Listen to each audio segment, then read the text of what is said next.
12-12 Game Changer. Amel Ramdan, François Moulek, 12 heures non-stop pour s'inspirer, comprendre et apprendre. Comment changer le game ? Entrepreneuses, entrepreneurs, nous passons toutes et tous aujourd'hui des heures dans le monde digital en quête de notoriété et de likes, histoire d'assurer notre chiffre d'affaires et accessoirement notre shoot quotidien de dopamine. Mais dans cette quête de notre minute de gloire, il y a évidemment des grâles que nous aimerions atteindre, un article dans tel magazine, une interview dans telle émission de radio, ou mieux, l'invitation en tant qu'expert sur BFM pour qu'enfin notre épicier nous dise « Oh, hier, je vous ai vu à la télé hein !» Sauf que pour en arriver là, c'est Koh-Lanta qui aurait croisé Pékin Express, une succession d'épreuves, sauf si l'on connaît notre invitée qui est certainement la mieux placée pour répondre à la question que tout le monde se pose. Comment fait-on pour se mettre les journalistes dans la poche ? Alexia Ouanounou, bonjour. Bonjour François. Bonjour Amel. Bonjour Alexia. Alors Alexia, les journalistes aujourd'hui reçoivent des centaines de communiqués de presse tous les jours. Alors vraiment, quand on est une jeune entreprise, est-ce qu'on a une chance de pouvoir se faire médiatiser ? La réponse est oui, à condition de savoir comment le faire, évidemment. Aujourd'hui, on est aujourd'hui pour parler du game changer. Les relations presse, c'est le must-have en 2023 si tu veux faire exploser ton business. C'est vraiment quelque chose à ne pas mettre de côté. Et oui, tu peux tout à fait apparaître dans les médias, peu importe le stade de maturité de ta boîte. Et c'est surtout ça qui va faire émerger ton projet et donner envie aux gens de te découvrir et d'acheter ton produit, ton service. Et au-delà de développer ta notoriété, ça peut te permettre de développer ton business. Mais est-ce qu'il faut avoir un service ou un produit extraordinaire pour pouvoir justement décrocher ce Graal de l'intérêt des journalistes ? Pour sortir de la masse, oui, c'est mieux évidemment. Après, c'est pas forcément indispensable d'être le meilleur produit, la meilleure boîte. Par contre, à partir du moment où tu as un bon angle stratégique, un bon pitch, un bon storytelling, là, tu peux mettre toutes les chances de ton côté pour susciter justement l'intérêt des journalistes et leur donner envie de parler de toi. Est-ce qu'on peut mentir ? Ça n'a aucun intérêt. Ça n'a aucun intérêt puisque dans tous les cas, les journalistes s'en rendront compte. Et au-delà de ça, quand c'est fake, ça se sent. Si tu racontes une histoire, l'histoire de ton projet qui est complètement fausse, qui a été inventée de toutes pièces, les journalistes le verront. Et de tous les cas, si tu mens sur ton produit, les consommateurs le verront. Donc, aucun intérêt de mentir. Est-ce que le métier d'attaché de presse a changé ? Parce que oui. Objectivement, c'est un métier qui est aussi vieux que le monde. Plus vieux que moi. Ouais, j'oserais pas, mais non, mais c'est un métier qui est connu depuis des décennies et des décennies. Comment il a évolué ? Parce qu'aujourd'hui, il y a les réseaux sociaux, il y a l'IA, il y a tout ça. On pourrait penser que ça ne sert plus à rien, un attaché de presse ou une attachée de presse. Alors, on peut en parler objectivement, parce que moi, j'essaye de disrupter les relations presse, justement, donc on va en parler en détail si ça vous intéresse. Non. Et je m'en vais. Salut. Non, pour le coup, pour répondre à ta question, François, ça a énormément évolué. Moi, je fais des relations presse depuis une dizaine d'années. Et depuis 10 ans, j'ai vu au moins 4 transformations déjà.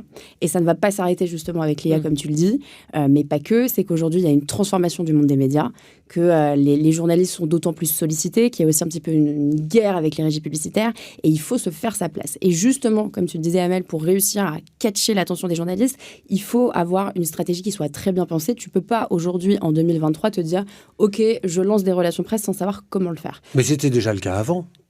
Quoi donc ? Il fallait avoir déjà une stratégie, il fallait avoir un discours déjà. Bien sûr, évidemment. Après, pour répondre à ta première question sur le fait que comment ont évolué les relations presse et le métier d'attaché de presse, aujourd'hui, tu ne peux pas contacter les journalistes sans savoir comment le faire. Ça ne s'improvise pas, en tout cas.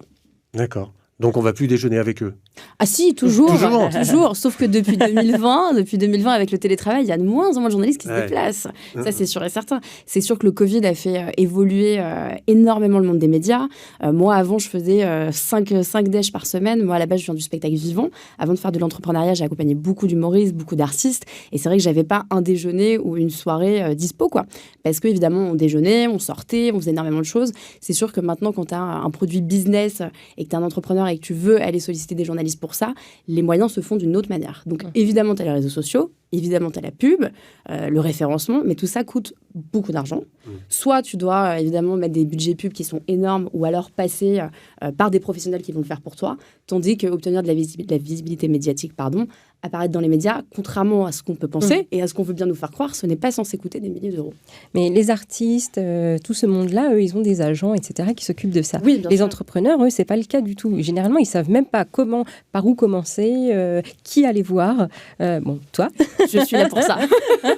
Mais justement, comment on fait quand on est un jeune entrepreneur on se dit, qu'est-ce que je check en premier, quoi ? C'est quoi mon plan d'action ? Alors, les entrepreneurs, moi, j'ai la chance, depuis 3 ans maintenant, j'accompagne quasiment que des entrepreneurs. C'est 90% de mon activité et j'adore ça parce que tu découvres toujours des entrepreneurs hyper passionnés avec plein d'idées, plein de projets, etc. Et c'est vrai que moi, je me rends compte, les entrepreneurs, la première chose à laquelle ils pensent, c'est « OK, je vais lancer un site internet ». Oui. OK. Et après, il se passe quoi ? Après, il se passe rien, en fait. C'est un peu comme si tu ouvres une boutique dans le désert et t'attends que les gens passent et il se passe rien. Donc, c'est sûr qu'aujourd'hui, si tu veux obtenir de la notoriété, les entrepreneurs, ils vont tout de suite penser « OK, j'ouvre un site, je fais des réseaux sociaux, je fais de la pub ». Sauf que quand tu lances une activité, t'as pas de moyens de trésorerie énormes au début pour démarrer tout ça. Donc, il faut prioriser. Et c'est pour ça que, justement, les relations presse, à partir du moment où tu cultives des bonnes relations avec les médias, des bonnes relations avec les journalistes et, justement, la bonne stratégie pour reprendre ce que je te disais tout à l'heure, tu peux mettre toutes les chances de ton côté pour y arriver, justement. Et tu utilises quoi comme outil aujourd'hui pour gérer tout ça ? Alors, moi, j'utilise des outils à grande échelle puisque j'ai une agence de communication et qu'on est plusieurs à bosser et qu'on gère des dizaines de clients par mois. Donc, évidemment, on fait de la masse, donc on est obligé. Évidemment, le téléphone portable, sans façon, tu te doutes bien. Après, moi, j'utilise des outils de data et de contact journaliste, mais tu n'es pas obligé d'avoir un vrai réseau journaliste pour développer des relations presse aujourd'hui, surtout quand tu fais, quand tu es entrepreneur. Je te donne un exemple concret. Moi, en 2020, j'ai perdu 100% de mon activité. Je te fais la petite partie storytelling parce que je faisais du spectacle vivant. J'ai monté ma boîte fin 2019 et le 16 mars, ça s'est arrêté pour tout le monde parce que tout le monde s'est retrouvé enfermé à la maison. Mauvais timing. Très mauvais timing, mais j'ai envie de te dire bon timing au final parce que ça m'a permis aujourd'hui d'en être où je suis. Et en fait, à ce moment-là, je me suis rendu compte, quand j'avais plus du tout d'activité parce que j'ai perdu mes artistes, j'ai perdu mes humoristes dans le sens où il n'y avait plus de scène, je me suis rendu compte qu'il y avait une très grosse place à prendre dans les médias et que les entrepreneurs pouvaient le faire, à condition de savoir comment. Donc aujourd'hui, quand tu lances une activité, si tu fais uniquement de la pub, uniquement des réseaux sociaux, ça ne marchera pas. Parce que tu n'auras pas cette trésorerie pour le faire. Tu ne pourras pas le déléguer en entier et surtout, tu n'auras pas la crédibilité que les relations presse peuvent t'apporter. Quand, je sais que tu viens du monde des médias aussi, quand tu obtiens un passage sur BFM Télé, un article sur Figaro, un article dans Marie-Claire, Le L, Grazia, etc., je pourrais t'en citer plein d'autres, tu peux mettre ce logo, ce Graal sur ton site internet et la fameuse vue dans la presse, il parle de... Vue à la télé. Exactement. Ça dépend où, mais tu peux évidemment le mettre. Et ça apporte quelque chose de plus pour tes clients. Tandis que si tu fais une publicité Instagram, je sais que moi, le réflexe que j'ai quand je me fais target par une pub, je vais tout de suite taper le nom de la marque sur Google. Et quand tu vois qu'il n'y a rien qui existe, que c'est du dropshipping, tu te dis, OK, bon, on passe à autre chose, on commande pas, j'y vais pas. Tandis que si tu vois qu'un média, une figure d'autorité autre que toi-même a parlé de ton projet, bah là, on te fait confiance tout de suite, quoi. C'est un outil de réassurance, en fait, les relations. Bien sûr. Crédibilité, confiance et notoriété, évidemment. Ouais. Et alors, moi, j'ai eu une expérience, effectivement. Je passais un jour sur BFM. Et c'est ce que je disais dans mon intro. Alors, moi, c'est pas l'épicier, c'est le boucher qui, le lendemain, m'a dit « Ah, je vous ai vu hier à la télé !» C'est juste dingue, en fait, l'impact que ça peut avoir. Comment ça se passe ? C'est toi qui vas vers les médias en proposant des choses ou c'est les médias qui te disent « On aurait besoin de gens pour parler de telle ou telle thématique ?» C'est les deux, c'est dans les deux sens. En fait, si tu veux, moi, à l'agence, j'ai plusieurs choses. Donc, j'ai un line-up d'entrepreneurs que j'accompagne. Donc, quand il y a un sujet, quand il y a une promotion, on sait qu'on va sortir un événement, un produit, une nouvelle collection, etc. Bah, moi, je vais solliciter les journalistes en ce sens. Et à l'inverse, quand les journalistes, je les ai au téléphone pour un client, pour un artiste, un entrepreneur, ils vont me dire, bah, je prépare tel sujet, j'en sais rien. Moi, par exemple, les nouvelles boissons pour l'été. Je parle de ça parce que j'ai un entrepreneur qui vient de lancer des boissons à base de maté. Et ben, alors là, oui, on sait que dans notre line-up, on a un client qui a réservé un envoi de campagne ou qui a pris une formation et que ça peut matcher avec le journaliste du Figaro sur la page Drinks, tu vois, par exemple. On arrive à mesurer les retombées ? Je veux dire en termes de business. Parce que c'est au fond la question que tout le monde se pose tout le temps. Sûr. C'est j'investis 1 euro, combien ça va me rapporter? Bien sûr. En fait, si tu veux, c'est à double tranchant. Cette question, on me la pose tous les jours J'imagine depuis bien, des années. Mais moi, j'aime dire que les relations presse, c'est vraiment le canal le plus héroïste aujourd'hui. Parce que tu vas investir du temps. Évidemment, c'est la problématique de tous les entrepreneurs. Moi, j'adorerais que mes journées fassent 48 heures parce que je sais que je pourrais dormir tranquille et que j'aurais fini ma to-do du jour, tu vois. Mais aujourd'hui, les relations presse, ça va t'apporter, au-delà de t'apporter de la crédibilité, de la notoriété, ça va t'apporter du business qui va être constant. Parce qu'en fait, les gens, en te voyant apparaître dans un média, ils vont te faire confiance et ils vont avoir envie de venir. Et ça va attirer des prospects qui vont se transformer en clients qui ne t'auraient jamais remarqué à la base. Donc, contrairement à la publicité Facebook, où là, on pourrait parler des prix et des coûts d'acquisition qui ont juste triplé depuis 1 an et demi. Si vous faites gaffe, il y a plus d'entrepreneurs ne font de la publicité. Les webinars, c'est fini. Tout ça, ça a été complètement arrêté parce que ça coûte trop cher aujourd'hui et que le retour, il est minime.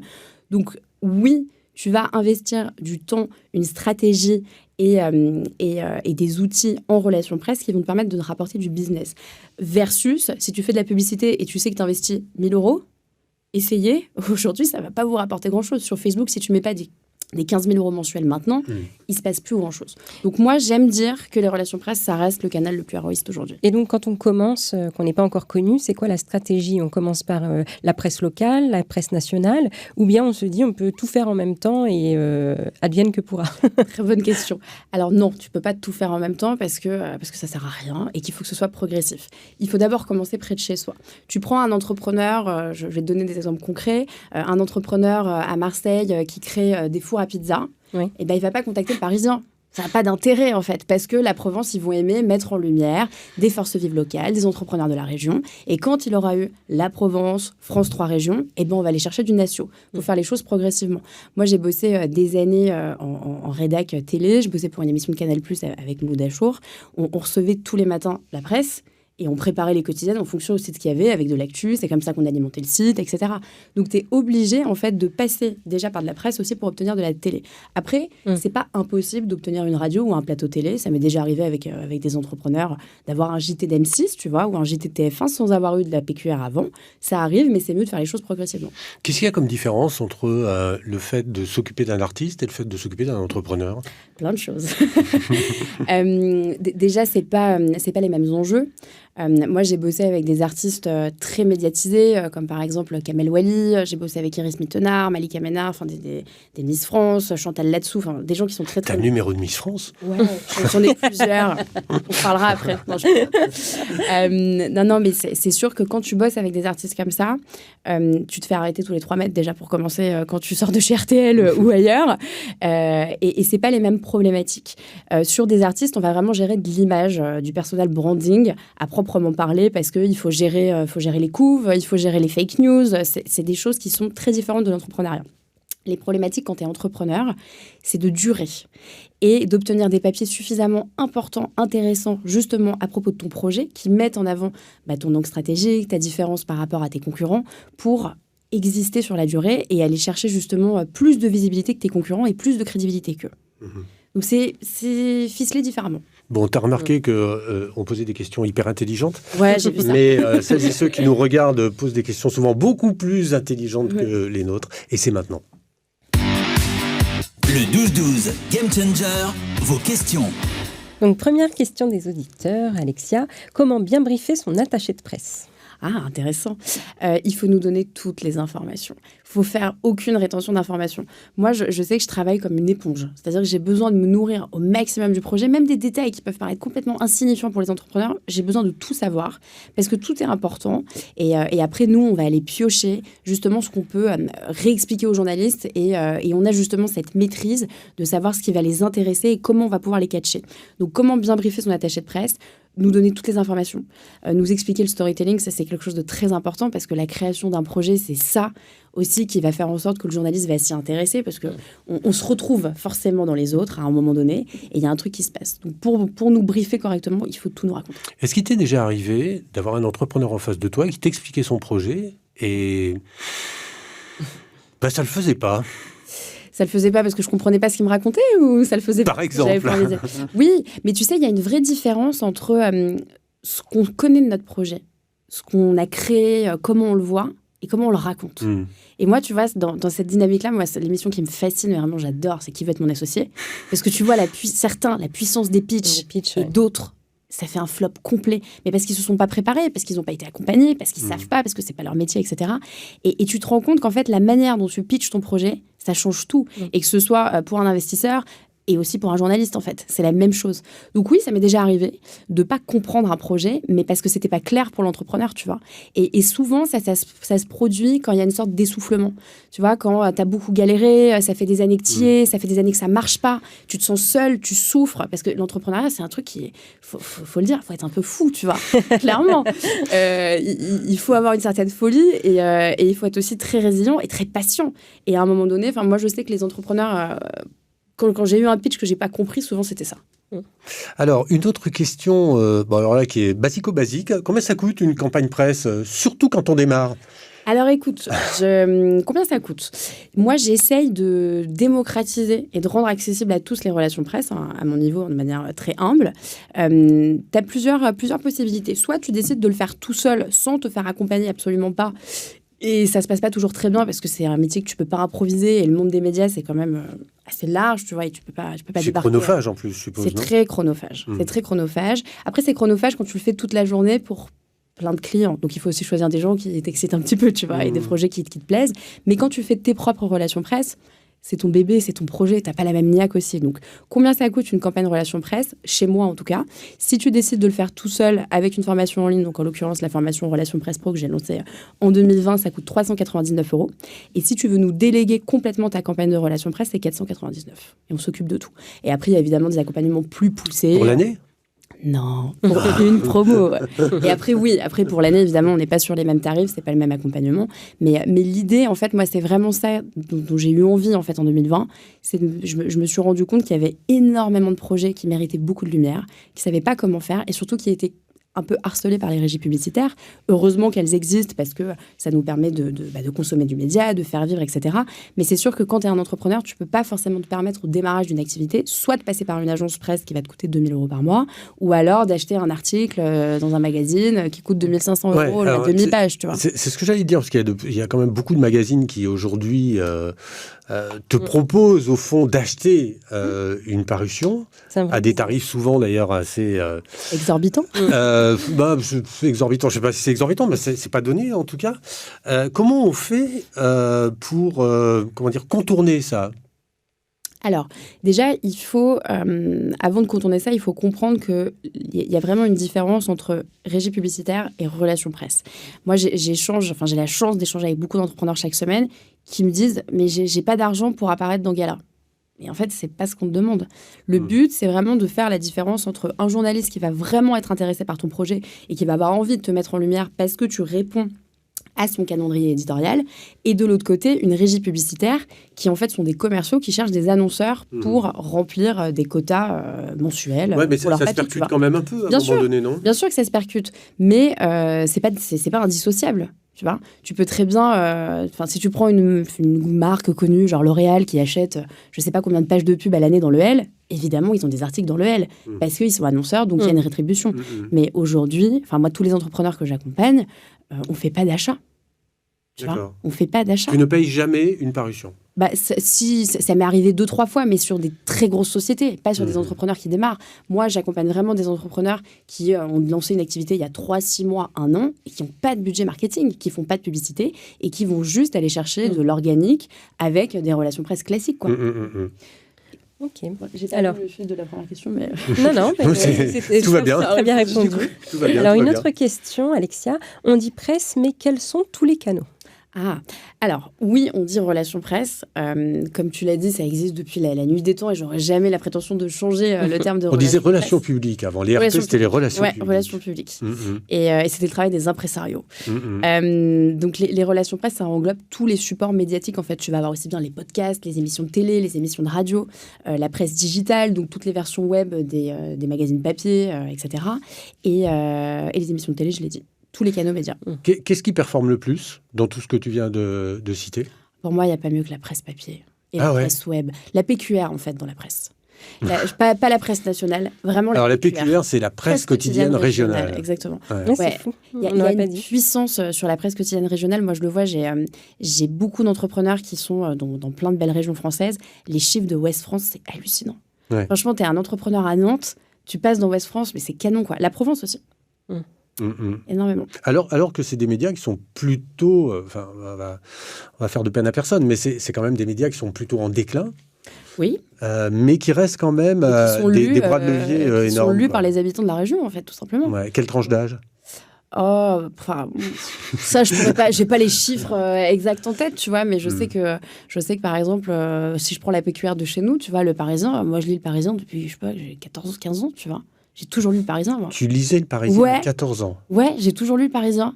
Ouais. C'est dur, hein. Moi, à 14 ans, je pensais à autre chose. Hein. Mais non, je te jure, j'ai toujours lu les news sur le Parisien. Ah, mais c'est bien. Non, mais je pense vraiment que la PQR, ça a une puissance importante. Non, mais c'est vrai. Et après, tu as les émissions de télé. Tu passes au JT de TF1, au JT d'M6. Là, bien sûr. T'as plié le game, clairement. T'as plié le game. Alors, les relations presse, une autre question. Est-ce que c'est une fois pour le lancement, ou est-ce que c'est tout le temps ? C'est par période. C'est évidemment au lancement de ton activité, parce que c'est ce qui va te permettre d'émerger, de te faire connaître et d'aller chercher un gros push de notoriété et de visibilité au démarrage de ton activité, à condition d'avoir ton site qui fonctionne. Enfin, il ne faut pas se dire... Il faut un site, absolument, quand on fait des relations presse. Oui, parce que si tu veux, le journaliste, évidemment, il faut un communiqué de presse, un dossier de presse, un kit média, etc. Un kit presse, pardon. Mais il faut que le journaliste puisse arriver quelque part pour découvrir ton projet. Si tu envoies juste un communiqué de presse et au-delà de ça, c'est-à-dire que même si le journaliste décide d'en parler, où est-ce qu'il va ramener les gens, enfin les lecteurs ? Donc il faut que tu aies un site internet. Donc ça, oui. J'ai pas compris de ta question. Est-ce que c'est une fois pour le lancement ou c'est tout le temps ? Par période. Donc pour le lancement, et évidemment après à chacune des actualités que tu as. D'accord. Ok. Faut pas faire ça sert à rien de communiquer s'il se passe rien. Alors je reviens sur tes tarifs. Quand tu dis 490 €, parce que je suppose que c'est une question qui passionne toutes celles et tous ceux qui nous regardent. Ça veut dire quoi 490 €? C'est quoi? C'est un lancement? C'est une action? C'est quoi? C'est un envoi de campagne. Donc moi il y a cet accompagnement là, donc il y a l'envoi de campagne. Donc en fait on va préparer ton communiqué de presse pour une actualité. Ça peut être le lancement d'une nouvelle boisson, le lancement d'une nouvelle collection de vêtements, une ouverture d'un restaurant à Paris. Enfin, vraiment une actualité. Donc, on prépare ce communiqué de presse sur cette actualité-là. On va identifier un ciblage médiatique, donc des journalistes qui vont être suffisamment pertinents et adaptés à la communication que tu veux créer, le diffuser. Et après, il y a des relances qui sont faites par email et par téléphone, mais justement sur une actualité précise sur laquelle on veut communiquer. Ok. Alors, autre question, comment réussir à trouver des attachés de presse spécialisés quand on est dans un secteur de niche ? C'est intéressant, ça, comme question. Il faut se renseigner sur le line-up de l'attaché de presse que tu contactes, sur ce que la personne fait. Tu vois, moi, par exemple, sur les accompagnements que j'ai en one-one qui sont très poussés, j'essaye de prendre vraiment des projets qui m'excitent énormément parce que c'est comme ça que tu as envie de le défendre. Et je pense, au-delà des secteurs de niche, il faut, si tu décides de déléguer à 100% en agence, prendre quelqu'un avec qui le feeling passe. Enfin, je sais que moi, c'est comme ça que je choisis mes clients. Je choisis des gens que j'ai envie d'accompagner. Et je pense qu'il faut que ça fitte avec la personne que tu as en face de toi et que la personne ait envie de te défendre plutôt que ce soit forcément dans un secteur hyper niché, quoi. Et toi, tu as envie de défendre qui ? Moi, j'ai envie de défendre des entrepreneurs qui croient en leur projet. Non, mais vraiment. Ouais, mais ça, c'est une réponse. Non. C'est pas une réponse de niche, ça. Non, mais si tu veux qu'on aille en niché, moi, j'ai fait mes armes dans le spectacle. Ça a été une période incroyable de ma vie où j'ai pas dormi du tout. Vraiment pas dormi, mais j'ai rencontré des gens extraordinaires. Et c'est vrai, ça a vraiment été une période qui a marqué ma vie. Et après 2020, je me suis dit, OK, il faut utiliser tout ça pour des gens qui sont pas dans la lumière. Et qui pourront, en fait, peut-être même qui ne pensent même pas que ce soit accessible pour eux. Donc, pour répondre à ta première question, François, les entrepreneurs que j'ai envie de défendre, c'est des gens qui ont vraiment envie d'y arriver. Et je sais que ça peut paraître un peu bateau comme réponse, mais je sais que moi, je travaille avec passion, j'adore ce que je fais. Et j'ai vraiment créé, tu vois, Relations Presse Pro. On s'est rencontrés avec Amel il y a quelques... l'année dernière, grâce à ça, il y a un an exactement. Et moi, j'ai vraiment envie d'accompagner des entrepreneurs qui croient et qui ont encore envie d'y arriver et qui ont envie de changer les choses aussi, tu vois. C'est clairement ce que vous faites avec Game Changer, quoi. Vous disruptez un petit peu. Alors, je sais qu'il existe des plateformes qui mettent en relation plus ou moins les journalistes avec les personnes qui ont envie de communiquer. C'est des choses qui fonctionnent ou pas ?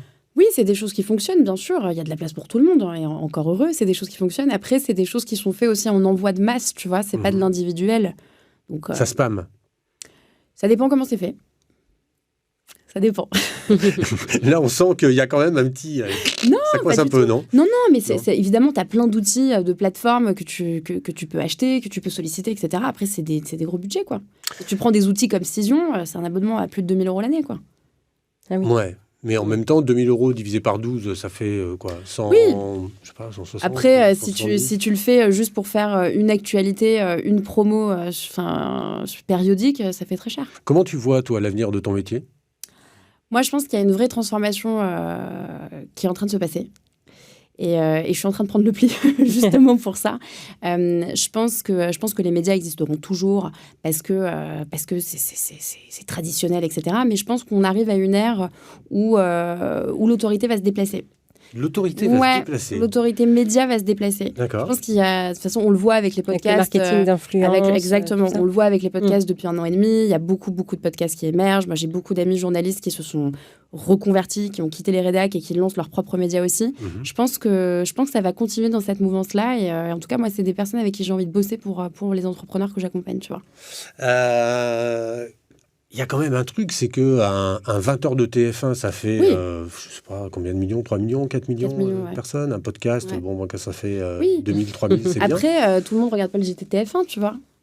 C'est vrai. Il y a un public qui... Ça fait longtemps que je ne l'ai pas regardé, en fait, maintenant que tu me le dis.